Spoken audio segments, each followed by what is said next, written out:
Hello दोस्त, RRB LP CBT 1 result Bangalore का भी कट ऑफ के साथ जारी हो चुका है। अब रिजल्ट आउट होते ही सीबीटी 2 की तैयारी तेज हो जाएगी, जिसके लिए आपको 35 नंबर पार्ट बी में और पार्ट ए के मेरिट के लिए जितना नंबर अच्छा लाएंगे उसके लिए तैयारी है। पार्ट ए ऑलरेडी अपने पार्ट बी के साथ सीबीटी 1 के साथ पढ़ रखा होगा, लेकिन पार्ट बी में 35% लाना है। उसके लिए आपको technical exam electrical, electronics, mechanical, automobile और प्लस में आपको इलेक्ट्रॉनिक्स, रेडियो कम्युनिकेशन आनी चाहिए किसी एक ग्रुप का।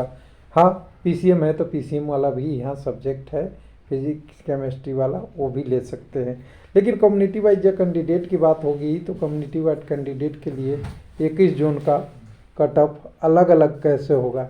हालांकि यहाँ पे पीसीएम का कैंडिडेट यहाँ पे नहीं होता, टेक्नीशियन में होता है, लेकिन यहाँ पे कुछ लोगों ने एक अलग सा बहाल माना लिया था कि साइंस वाले नहीं है तो वो कहाँ जाएंगे। तो देखिए, उनकी इंजीनियरिंग तो होगी, डिप्लोमा तो होगा, आईटीआई तो होगा, तो उनको 5 में ही एडजस्ट करना पड़ता है। और पाँचों में ऑटोमोबाइल जो पूरा टॉपिक है वो मैकेनिकल में कवर हो जाता है, तो मैकेनिकल में भी आपको वो चीज़ें मिलती है।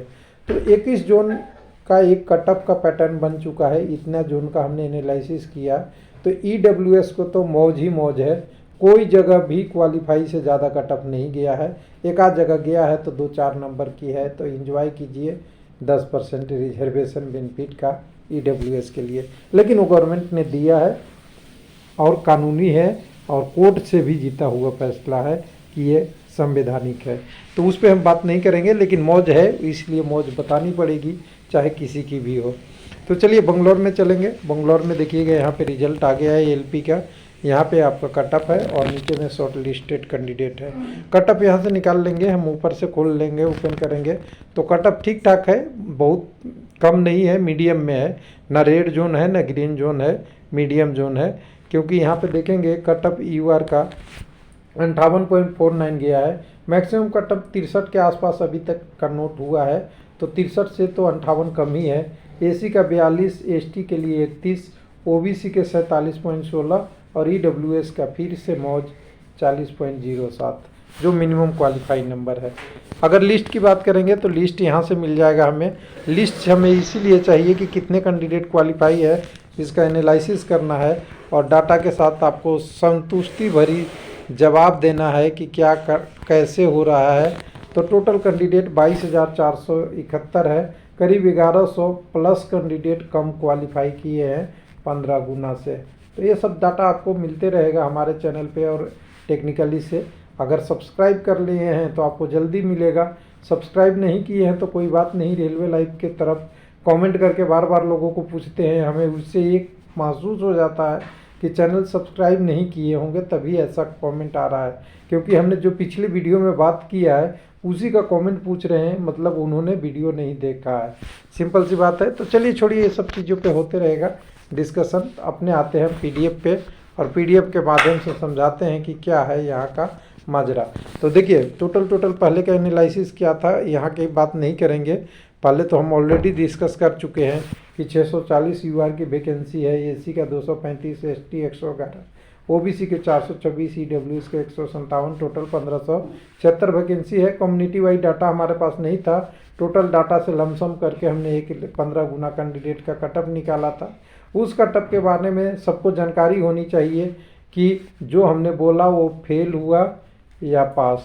अगर फेल हुआ तो स्वीकार अपनी गलती, पास हुआ तो कम से कम कुछ तो नहीं बोलिए। समस्या ये है कि बोल दीजिएगा तो लोग बुरा मान जाएंगे, कोई बात नहीं। सबसे पहले देखते हैं, हमारा 75 में से कटअप बिना रॉ मार्क्स के रूप में 42 से 47 था यूआर के लिए, और उसको अगर हम 100 के टर्म में 42 से 47 को मिनिमम मैक्सिमम करते हैं तो 56 से 62 के बीच में होना चाहिए था मेरे हिसाब से। हुआ 58 है, तो इसको सही कहा जाए या गलत कहा जाए, तो मैं कह रहा हूँ 100% सही है, रेंज में है। उसके बाद अगर बात करेंगे एसी की, तो एसी का रेंज हमारा 45 से 52 था, उससे 2 नंबर कम है, तो हमारा फेल है। उसके बाद अगर एसटी की बात करेंगे तो यहाँ और कम है। उसके बाद ओबीसी में कहेंगे तो हमारा अनुमान 52 था, यहाँ 47 है, 2-3 नंबर कम है। और आपका बात करेंगे ईडब्ल्यूएस में लगभग सही है, बहुत ज़्यादा दूर नहीं है, 1-2-3 नंबर का पता नहीं होगा। किसी को भी नहीं। लेकिन यहाँ पे इशू ये है कि इतना सारा चीज़ें होने के बाद ना डाटा होना, ना कुछ होना, कौन से कम्युनिटी के कितने कैंडिडेट फॉर्म भरे हैं, तब भी एक तरह से कह सकते हैं कि लगभग ठीक है, बहुत ज़्यादा हम दूर नहीं गए हैं। हाँ, लेकिन जो एग्जैक्ट नहीं है उसको एग्जैक्ट तो नहीं कहा जा सकता, और एक्सपेक्टेड तो ऐसे ही आता है। अब चलते हैं 1576 के लिए 23,640 कैंडिडेट लेने थे, लिए इन्होंने है जो संख्या है जो आपका 22,491, 1149 कैंडिडेट कम लिए हैं। और उसका कल्पिट आपका EWS है। EWS के बहुत लोग नहीं थे, जिन्होंने थे 1926 लोग क्वालिफाई कर गए। जो क्वालिफाई कर गए वो CBT 2 में है, और जो नहीं क्वालिफाई किए गए तो अफसोस करेंगे कि कम से कम क्वालिफाई नंबर लाए होते तो मेरा भी हो जाता।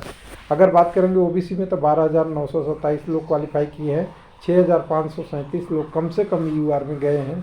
उसके बाद बात करेंगे अगर SC ST की तो 1959 189 कैंडिडेट UR में। अगर AC की बात करेंगे 4841, उसमें 1316 लोग, और 838 मात्र कैंडिडेट UR के हैं, यानी 8,662। तो ये रहा मेरा एनालिसिस RRB बेंगलुरु के लिए, जो टेक्निकली डाटा था उसके साथ हमने आपको शेयर किया है। और जो भी हो सकता है एक्सपेक्टेड सही नहीं हुआ तो अगली बार सुधार करने की कोशिश करेंगे। लेकिन एक्चुअली कि होता क्या है कि एग्जैक्ट डाटा आपके पास नहीं रहता और कैंडिडेट का डिमांड रहता है, तो जो बेस्ट पॉसिबल है वो मैंने किया है, इस पे हमें संतुष्टि है। बाकी एग्जैक्ट तो RRB ही बता सकता है, उनके पास सारा डाटा होता है। थैंक यू, धन्यवाद।